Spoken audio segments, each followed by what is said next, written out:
students, I am Ajay, director of ACMS classes.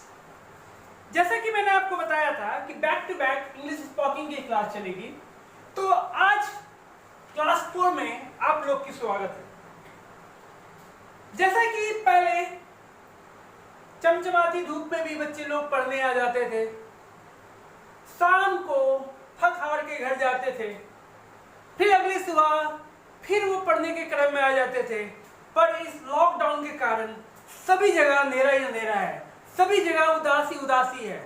तो इस उदासी में एक किरण बनने की मैं कोशिश कर रहा हूं, इस उदासी में मैं आपकी खुशी का कारण बनने की कोशिश कर रहा हूं। I am Anushar. चलिए आज मैं आपको स्पोकन का एक न्यू वर्जन दे रहा हूं, एक इंपॉर्टेंट टॉपिक पर डिस्कस कर रहा हूं। मैंने आपको बताया था कि during this lockdown I will give a lot of things for the spoken purpose. चलिए without wasting time we'll start. तो आज हम लोग देखते हैं, लास्ट क्लास हम लोग सीखा था यूजिंग ऑफ यूज्ड टू। चलिए आज हम लोग देखते हैं using of would. Using of would, बहुत लोग इसका प्रोनाउंसिएशन वुड करते हैं, पर आप याद रखिए वुड मतलब लकड़ी होता है, यहाँ पर क्या है वुड। चलिए पहले देख लेते हैं वुड से रिलेटेड बहुत सारे ऐसे जानकारी मैं आज आपको दूंगा, और मे बी ये वीडियो 2 पार्ट में आएगा क्योंकि जानकारी बहुत ही बड़ा है, बहुत ही इलाबोरेटेड है, और मैं नहीं चाहूंगा कि कोई भी जानकारी वुड से रिलेटेड बचे। चलिए without wasting time the first points पर बात करते हैं। इस पॉइंट का नाम है पास्ट हैबिट। जैसा कि नाम से आपको पता चल रहा है पास्ट हैबिट, यानी पास्ट के ऐसे हैबिट्स को वुड के द्वारा भी बताया जा सकता है। चलिए कुछ एग्जांपल लेके चलते हैं हम लोग। एग्जांपल्स जितना भी क्लियर होगा उतना अच्छा से आप किसी चीज को अच्छे से समझ पाइएगा, और मैं चाहूंगा कि जिस तरह मैं एग्जांपल ले रहा हूं आप भी घर में बैठ के 2, 3, 4 एग्जांपल्स बनाएं, जिससे आपका और भी क्लियरेंस होगा। और उसके अलावा कुछ प्रॉब्लम होता है तो आप मुझे कमेंट बॉक्स में कमेंट कर सकते हो। चलिए पहला एग्जांपल लेते हैं। When I was young, when I was young, I would play cricket every day. When I was young, I would play cricket every day. अब इसको यूज टू का यूज भी कर सकते हैं। I would play cricket every day को आप ऐसे ही बोल सकते हैं, I used to play cricket every day. यानी I would play cricket every day, I used to play cricket every day, both are equal, दोनों क्या आपका इक्वल है, दोनों का यूज कर सकते हैं। तो पास्ट हैबिट में आप वुड का यूज आप ऐसे कर सकते हैं, when I was young I would play cricket every day। और एग्जांपल लेते हैं। मैंने आपको बताया था कि एग्जांपल जितना ज्यादा आपके पास आएगा उतना अच्छा से क्लियरेंस आएगा। चलिए एक और एग्जांपल लेते हैं।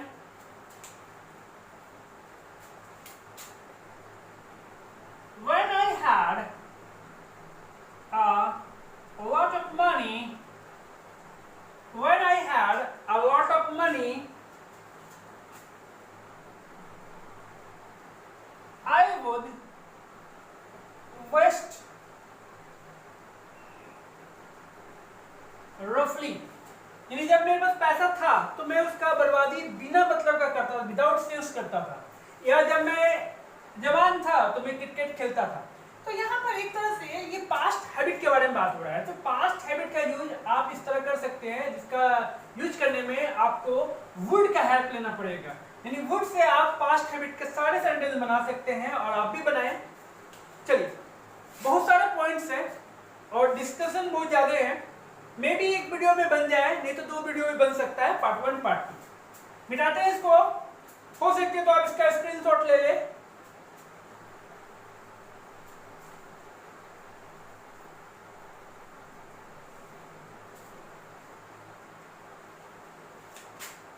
वुड का सबसे बेहतरीन यूज मैं बता रहा हूं, फॉर द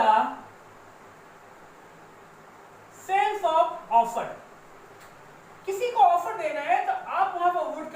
अच्छा से कर सकते हैं।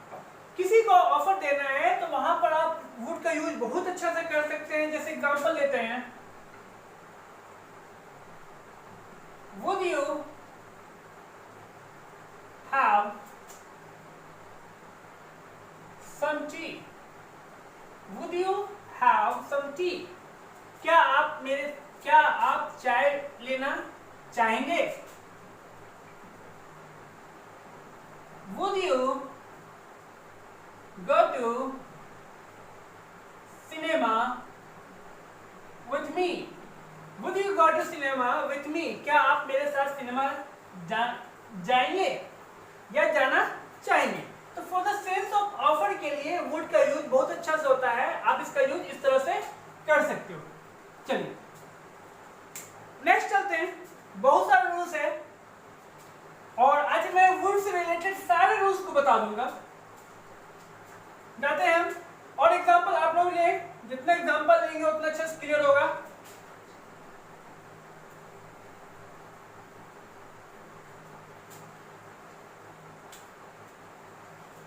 तीसरा रूल देखते हैं, फॉर एक्सपेक्टेशन, फॉर एक्सपेक्टेशन यानी उम्मीद, उम्मीद के लिए भी वुड का यूज होता है। उम्मीद के लिए भी वुड का यूज होता है। कैसे होता है इसको जितना एग्जांपल्स देंगे उतना अच्छे से क्लियर होगा। चलिए इसके एग्जांपल लेते हैं फॉर एक्सपेक्टेशंस। अगर भी क्वेश्चंस करते हैं, किसी से मान लीजिए क्वेश्चंस करते हैं, क्वेश्चंस है who's that at the door, दरवाजा पर कौन है? Who's that at the door? Who is that at the door? Who's that at the door? तो इसका आंसर आप वुड का यूज करके दे सकते हैं। इसका आंसर आप वुड का यूज करके दे सकते हैं। आंसर दे सकते हैं that would be my friend, that would be my friend, that would be my friend, as I expecting him। या आप नहीं भी बोलना चाहेंगे या लिख भी सकते हैं I am expecting him। दरवाजा पर कौन है? मेरा दोस्त हो सकता है या होगा जिसका मैं एक्सपेक्ट कर रहा हूं। तो आप इसका यूज ऐसे कर सकते हैं। मैं सारी चीज का हिंदी नहीं लिख रहा हूं, पर सारे इंग्लिश का हिंदी में बोल रहा हूं, उसको आप सुनने का कोशिश करें और कॉपी में इसको नोट करें। जितना अच्छा कॉपी में नोट कीजिएगा, फ्यूचर एक्सपेक्टेशन आपका बढ़ेगा। फ्यूचर में आप अगर कुछ भूल जाते हो तो उससे आप देख सकते हो। और नॉट टू वरी, यूट्यूब में भी वीडियो हमेशा एग्जिस्ट रहेगा, आप वहां भी देख सकते हो। चलिए नेक्स्ट रूल देखते हैं, फॉर एक्सपेक्टेशंस। नेक्स्ट चलते हैं number 4, desire with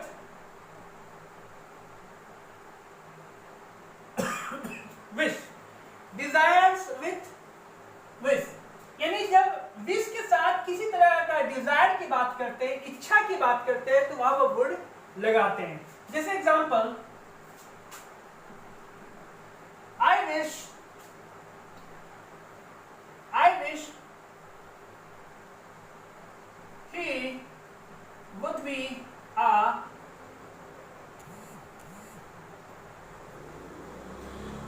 famous doctor. I wish he would be a famous doctor.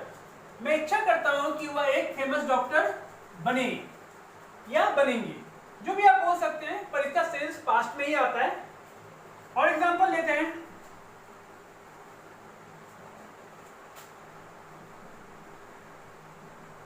I wish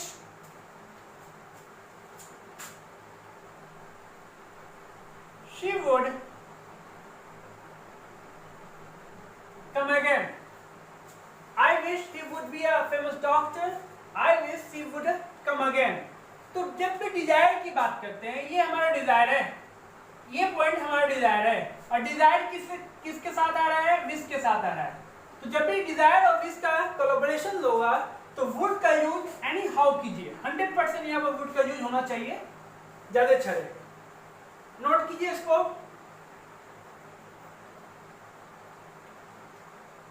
next rule की तरफ चलते हैं।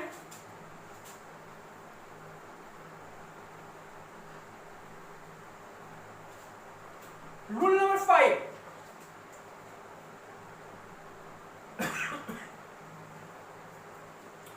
Rule number 5 4 preferences. अगर किसी चीज को ज्यादा तवज्जो देना है, कुछ ज्यादा इंपॉर्टेंस देना है, तो वहां पर आप वुड का यूज कर सकते हैं। एग्जांपल देखते हैं, जितना ज्यादा एग्जांपल होगा उतना आपका क्लियरेंस होगा। मैंने पहले ही बोला है और अभी भी मैं बोल रहा हूं, आप इसको नोट डाउन करते जाइए। प्रेफरेंस के लिए सेंटेंस कैसे यूज कर सकते हैं, जैसे I would prefer not to speak with him.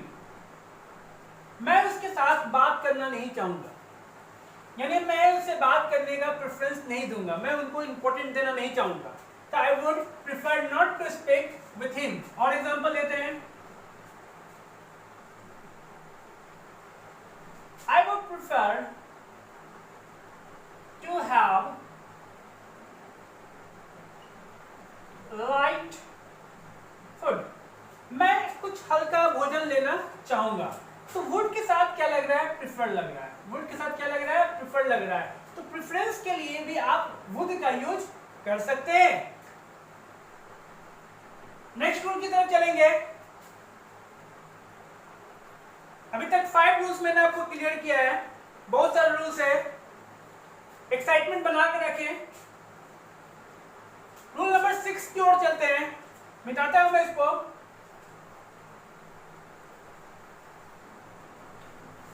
अच्छे से ऑब्जर्वेशन करके वीडियो देखें, जहां तक पॉसिबल है इसको नोट करें।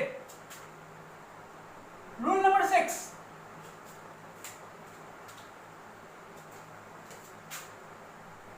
For polite request.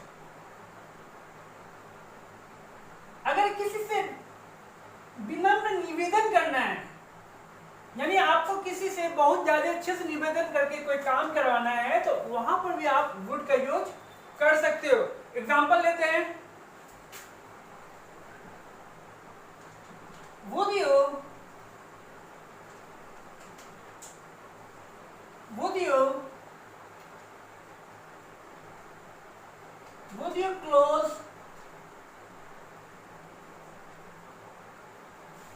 you close the window please? Please ऐसे भी आ गया तो पोलाइट रिक्वेस्ट को बताता है, पर यहाँ पर वुड लगा के अगर बोलिएगा तो बहुत अच्छा मतलब आएगा। वुड का कोई शाब्दिक हिंदी मीनिंग नहीं होता है, पर इसका यूज हम लोग करते हैं। और एक शाब्दिक हिंदी मीनिंग होता है, मैं बताऊंगा आगे के रूल में। तो would you close the window please. और भी एग्जांपल ले सकते हैं हम लोग, वुड यू कैरी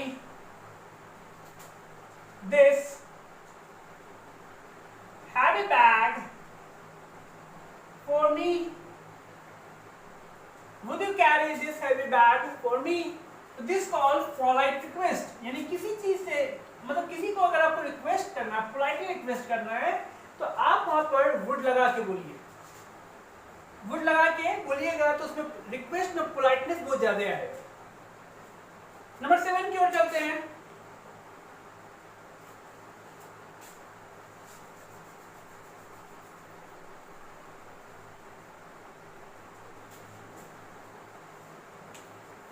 नंबर 7 का टॉपिक बहुत छोटा है।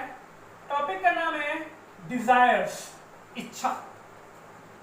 यानी नॉर्मल सा डिजायर्स, इससे पहले मैंने डिजायर्स के साथ विश का कोलैबोरेशन किया था। अब एक नॉर्मल सा डिजायर की मैं बात कर रहा हूं। तो नॉर्मल सी डिजायर में भी आप वुड का यूज कर सकते हैं। जैसे example, I would love some tea. I would love some tea. मैं चाय लेना चाहूंगा।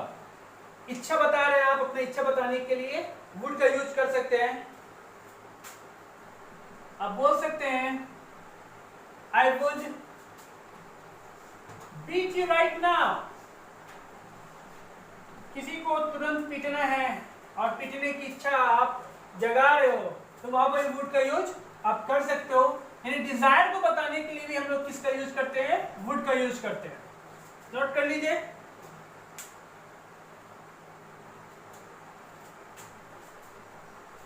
नंबर 8 चलते हैं।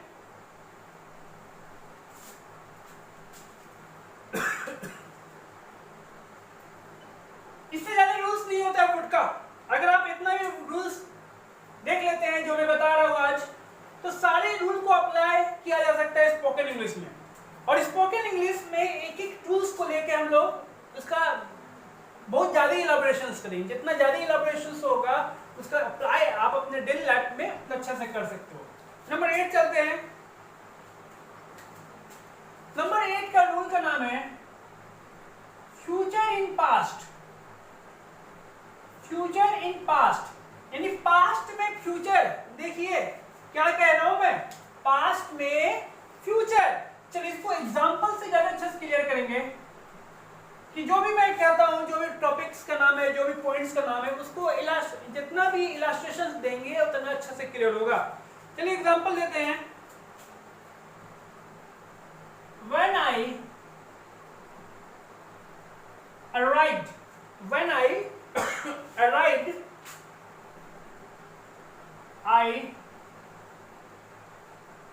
I never guessed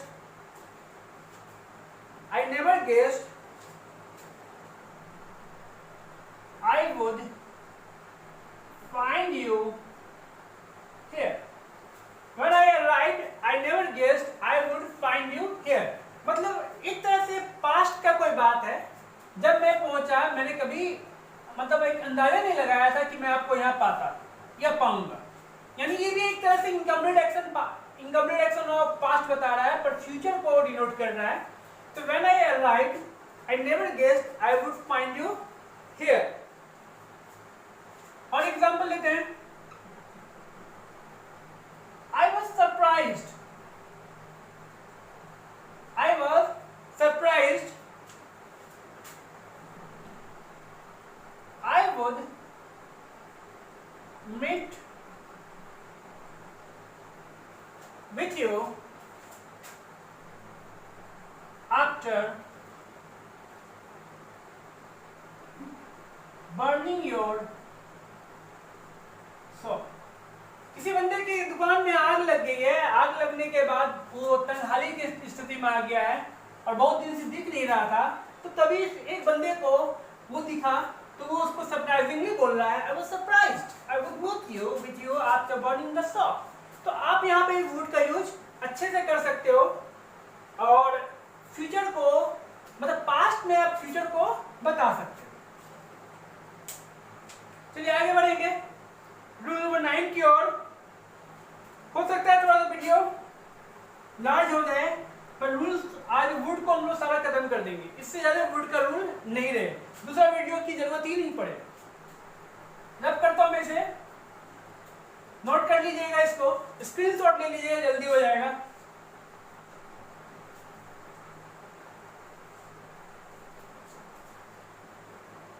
rule number हम लोग चलते हैं 9 की ओर। रूल नंबर 9 का टॉपिक है टू बी विलिंग टू। यानी एक तरह से ये भी इच्छा को जगाने की बात है, पर ये इच्छा किया नहीं गया है। मतलब ऐसा होता तो ऐसा होता, कहने मतलब अगर हमको किसी काम को करना नहीं होता तो मैं यहाँ रुकता। तो इस तरह का सेंस को हम लोग टू बी विलिंग टू बोलते हैं। इच्छा को दबा कर रखना है या फिर इच्छा को जाहिर नहीं करना है, इच्छा को हम लोग दबा कर रखना है। चलिए एग्जाम्पल से क्लियर करते हैं। एग्जाम्पल बहुत अच्छा से क्लियर हो जाएगा।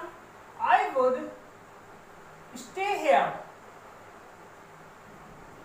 longer. I would stay here longer. I would stay here longer, but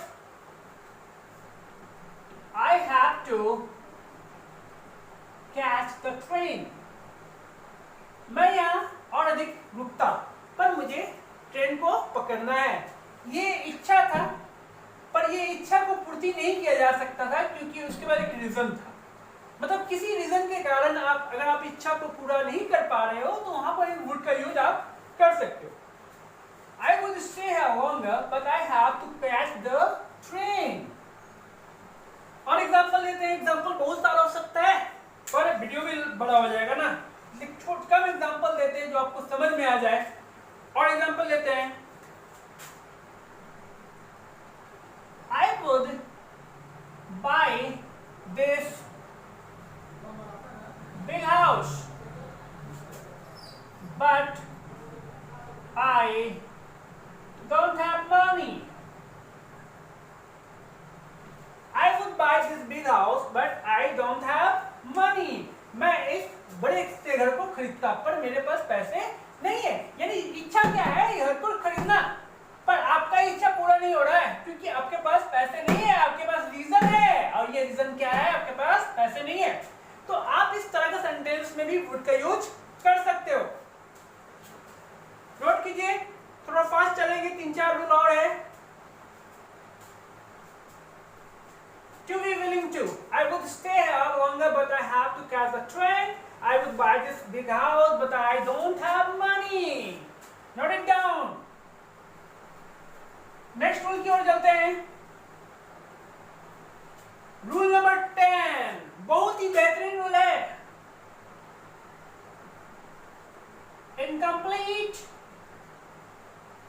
action of past. इसको आप हिंदी के लैंग्वेज में सीख सकते हो। जिस सेंटेंस के एंड में ता, ती, ते, यानी आपको सेंटेंस में क्या लिखना है, वो क्या मैटर नहीं कर रहा, वो इच्छा है, प्रेफरेंस है, डिजायर है, वो सब कोई मैटर नहीं करना है। सेंटेंस के एंड में चले जाएंगे और देखेंगे ता, ती, ते आ रहा है तो सेंटेंस में क्या लगाना है, वुड लगाना है। जैसे एग्जांपल में अगर लेते हैं,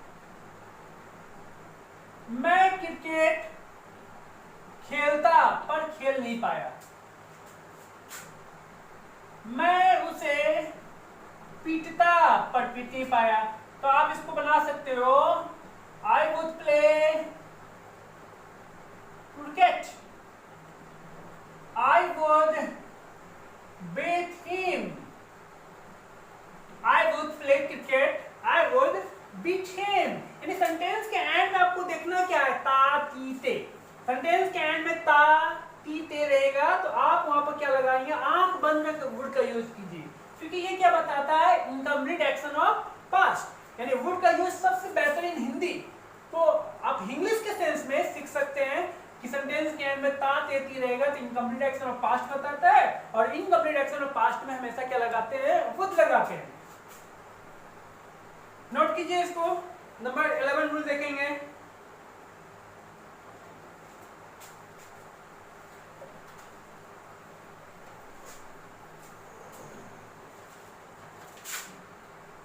ये बहुत ही छोटा सा टॉपिक है पर बहुत ज्यादा यूज होता है इसका। इसका नाम है ओपिनियन। सभी को अपना ओपिनियन देने का हक है। सभी लोग अपना ओपिनियन देते हैं, अपना राय देते हैं, अपना एडवाइस देते हैं, अपना सजेशन देते हैं। तो वहां पर आप वुड का यूज कैसे करेंगे, एग्जांपल से क्लियर होता है।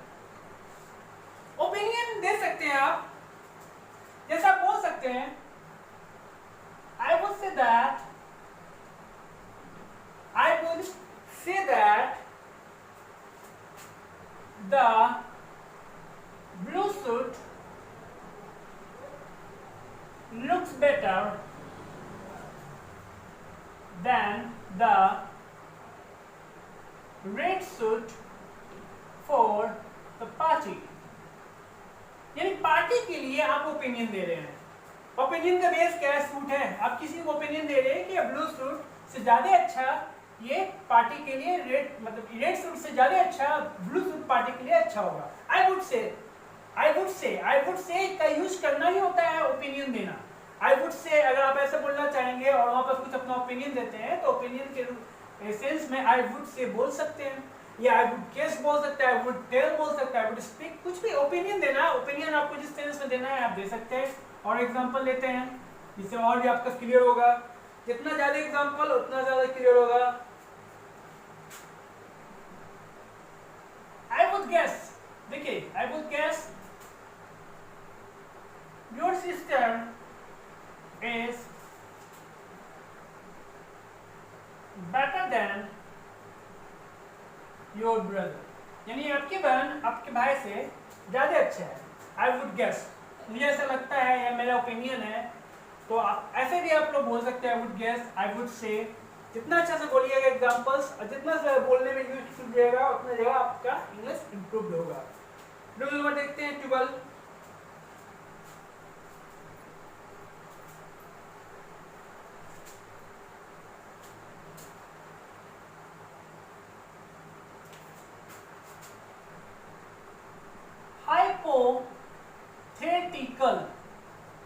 हाइपोथेटिकल और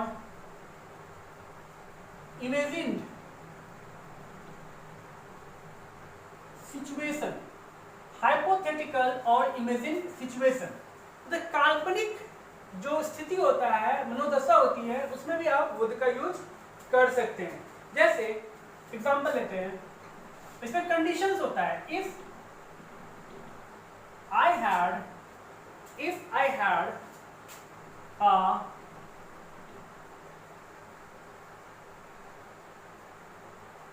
million,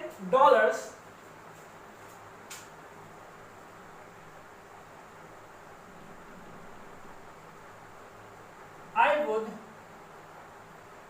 buy a big house in America. If I had $1 million, I would buy a big house in America. ये हाइपोथेटिकल सिचुएशंस है, पूरा किया जा सकता है, ऐसा नहीं है, इसको पूरा किया जा सकता है, पर किसी कारणवश ये पूरा नहीं हो रहा। और एग्जांपल ले लेते हैं, If I had a big car, I would travel around India. If I had a big car, I would travel around India. अगर मेरे पास बड़ा कार होता तो मैं पूरे इंडिया का भ्रमण करता। तो ये इंडिया का भ्रमण किया जा सकता है, डिपेंड क्या करता है, कार। चलिए, हाइपोथेटिकल इमेजिनरी सिचुएशन है, इसको आप लिख सकते हैं। इसके बाद 2 रूल और पढ़ेंगे, थोड़ा फास्ट नोट कीजिए, स्क्रीनशॉट ले लीजिए, बेटर रहेगा।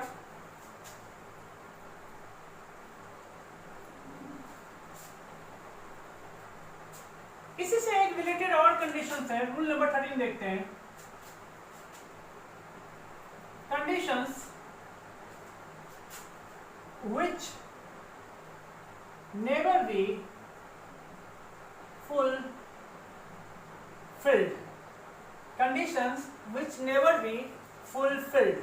Conditions which never be fulfilled. ऐसा कंडीशन जो कभी फुलफिल नहीं होता है, ऐसा कंडीशंस जो कभी फुलफिल नहीं होगा, which never be fulfilled. देखते हैं कंडीशंस क्या है। अगर हम लोग बोलते हैं if I were a bird,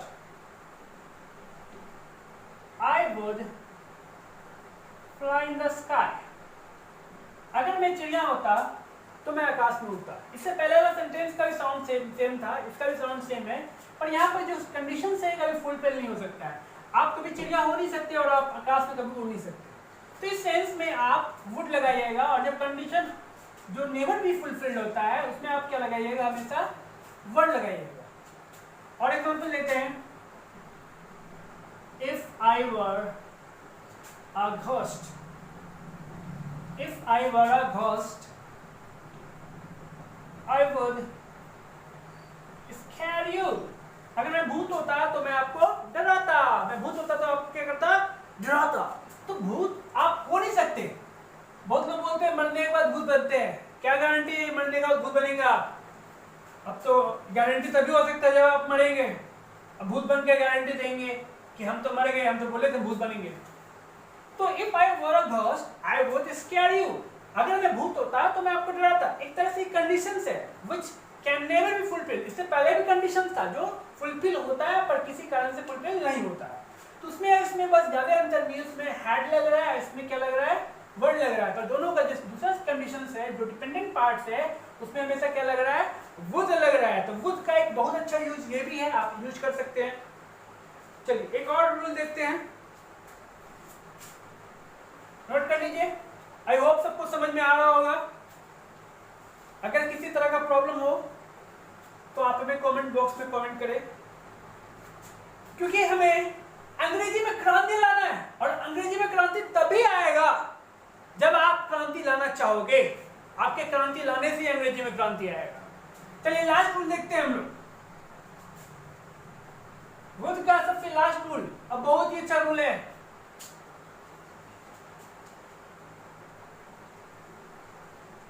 less शटर्निटी,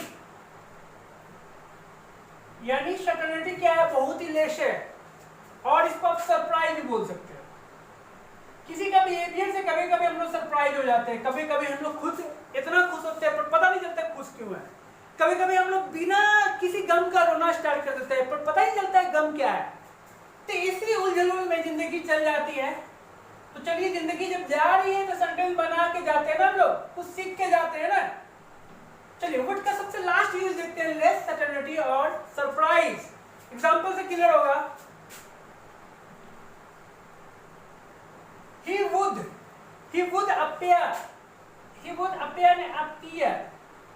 appear to be happy, मतलब वो हैप्पी है पर उसको वो इंटायरली श्योर नहीं हो रहा है कि हैप्पी क्यों है। उसको हंसी आ रही है, उसको खुशी है या उसको गम है, पर उसको समझ में नहीं आ रहा खुश क्यों है, गम में क्यों है। तो इस तरह का सेंटेंस में आप appear लगा सकते हैं। he would appear to be happy, he would appear to be angry, he would appear to be jolly, anything else you can use. So these are all the use for the would, or I hope so these all must be utilized by you, and I hope so। अगर किसी तरह का कोई problem होगा comment box में हमको comment करें। और वीडियो ज़्यादा लार्ज हो रहा है, घर में रहें, सेफ्टी से रहें, और मैं इसी तरह का और एक back to back English spoken का बैच दूंगा, क्लास दूंगा, और आप जितना सीख सकते हैं सीखे। मैं कोशिश रहेगा कि मैं भी आपको अधिक से अधिक सिखाऊं। चलिए मिलते हैं ब्रेक के बाद। See you after break. Bye bye, take care, good night.